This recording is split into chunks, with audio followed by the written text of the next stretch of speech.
Sayyidah Aminah saat itu. Ummu Syafa' bilang, saat pas banget lahirnya Nabi Muhammad, fa'adha'alahu ma bainal masyriq wal maghrib hatta nadhartu ila ba'di kusurihum. Saat lahirnya Nabi Muhammad, saya melihat cahaya yang sangat terang.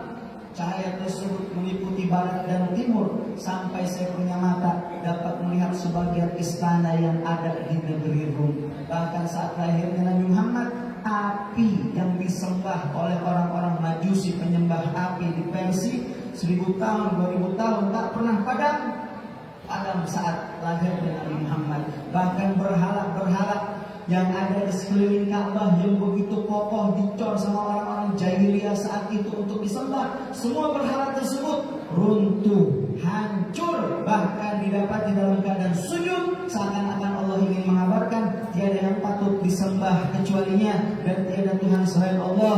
La ilaha illallah Muhammadur Rasulullah sallallahu alaihi wasallam. Saat itu Sayyidah Aminah bertanya kepada Ummu Syafa', Ummu Syafa', bagaimana keadaan anak aku?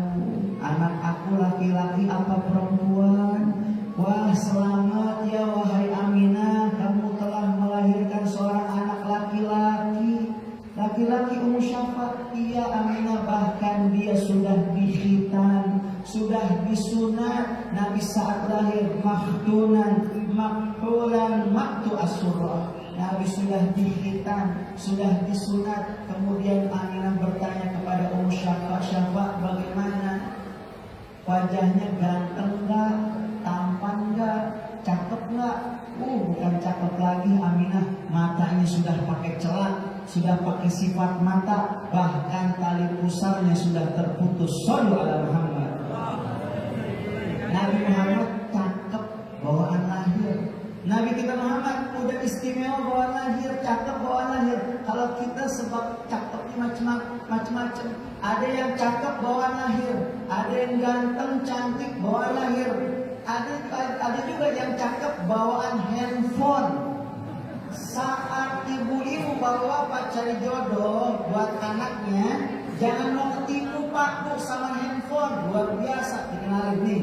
Ada anak kita teman gua orang Kelanjik tuh, lihat tuh, cakep banget, kata orang Betawi, botoh bener, putih luar biasa, hidungnya kayak Monas, macam, mulus putih, dia tuh kayak setinggi orangnya.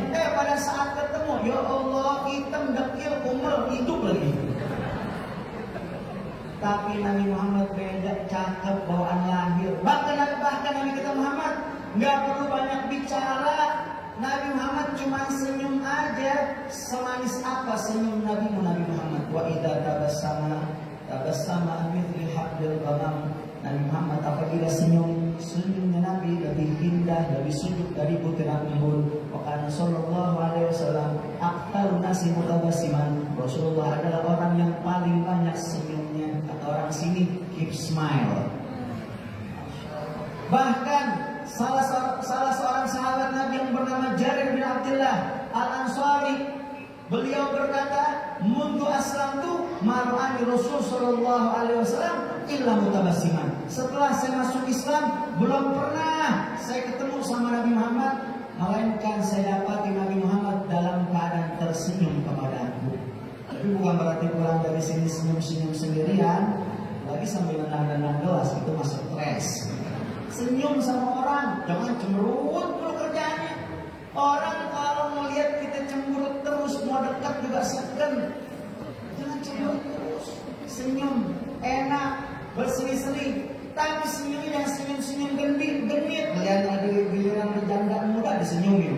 Giliran ada duda keren disenyum-senyumin. Senyum yang semata-mata kita pengen menghidupkan sunnahnya Rasulullah. Karena katanya yang namanya senyum itu sodakoh, walaupun cuma sekedar senyum di wajah saudara kita sesama umatnya Nabi Muhammad sallallahu alaihi wasallam. Maka intisari daripada peringatan Maulid, kita pulang harus bertambah semangat kita dalam beribadah.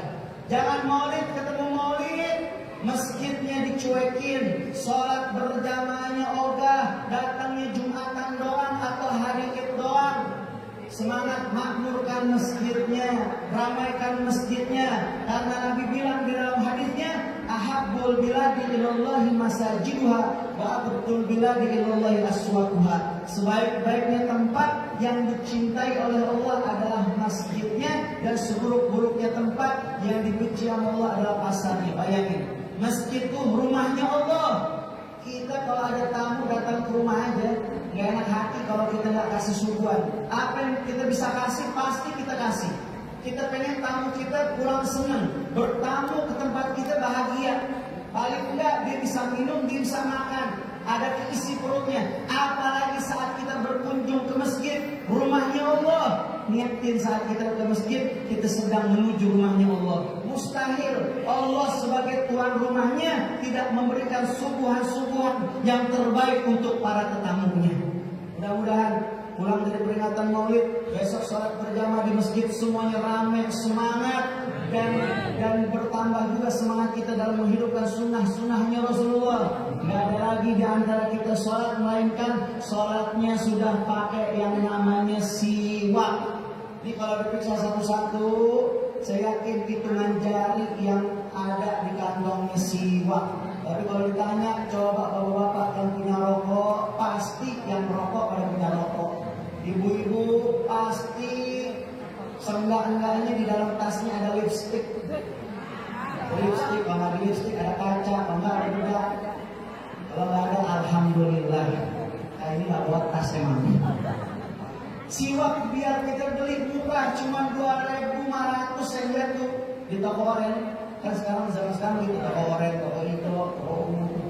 Di Shopee saya lihat paling murah 3.500. Ya Allah, semahal-mahalnya 10.000. Mahalan rokok satu bungkus, betul?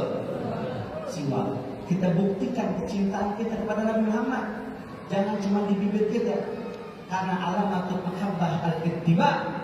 Alamat seorang cinta kepada seorang yang dicintainya, dia mengikuti jejak tapak tilas orang yang dicintai. Kita bilang cinta Nabi Muhammad, ayo pulang dari sini semangat, pesan order yang namanya siwak. Saya nggak jualan siwak, saya lagi endorse, saya lagi mau promosiin sunnahnya Rasul. Beli di mana saja, beli di toko-toko, beli mau online mau offline, beli siwak sunnahnya Rasulullah. Besok sudah mulai kita sholat pakai siwak. Jangan nungguin oleh-oleh haji sama umroh baru pada punya siwak. Itu juga sekali punya 6 bulan siwaknya nggak ganti-ganti.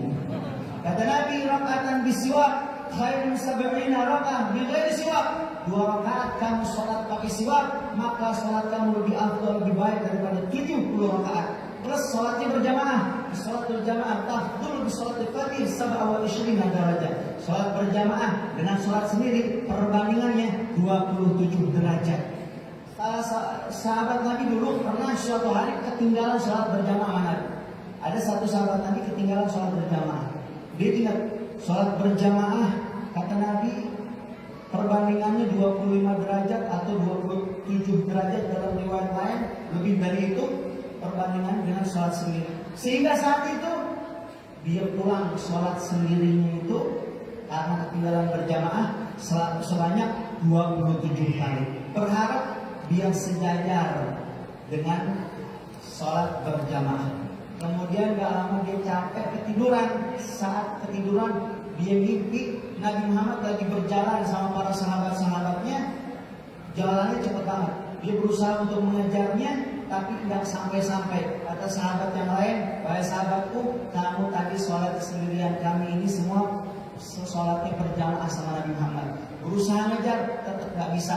Sholat berjamaah lebih afdal jauh daripada sholat sendirian.